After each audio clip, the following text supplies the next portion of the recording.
Jérémie chapitre 39.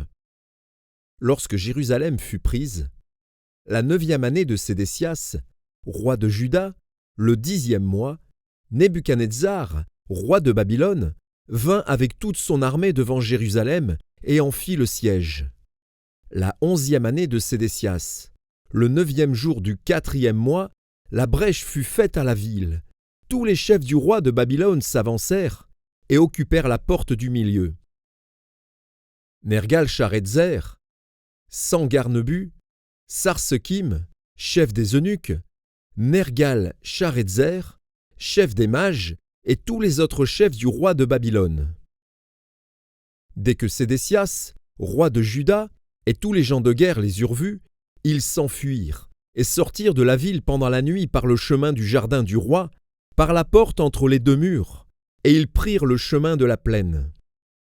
Mais l'armée des Chaldéens les poursuivit, et atteignit Sédécias dans les plaines de Jéricho.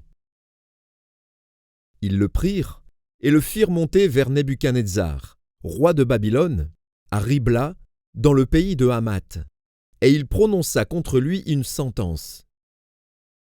Le roi de Babylone fit égorger à Ribla les fils de Sédécias en sa présence.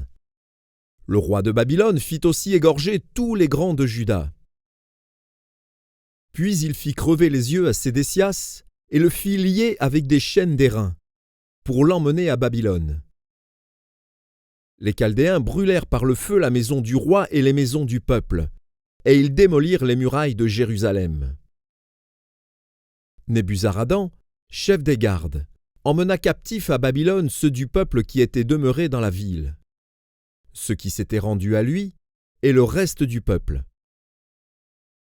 Mais Nebuzaradan, chef des gardes, laissa dans le pays de Juda quelques-uns des plus pauvres du peuple, ceux qui n'avaient rien, et il leur donna alors des vignes et des champs. Nebuchadnezzar, roi de Babylone, avait donné cet ordre au sujet de Jérémie par Nebuzaradan, chef des gardes.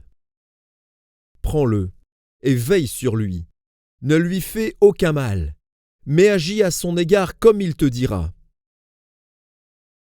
Nebuzaradan, chef des gardes, Nebuchasban, chef des eunuques, Nergal-Sharezer, chef des mages, et tous les chefs du roi de Babylone, envoyèrent chercher Jérémie dans la cour de la prison, et ils le remirent à Guédalia, fils d'Achikam, fils de Shaphan, pour qu'il soit conduit dans sa maison, et il resta au milieu du peuple.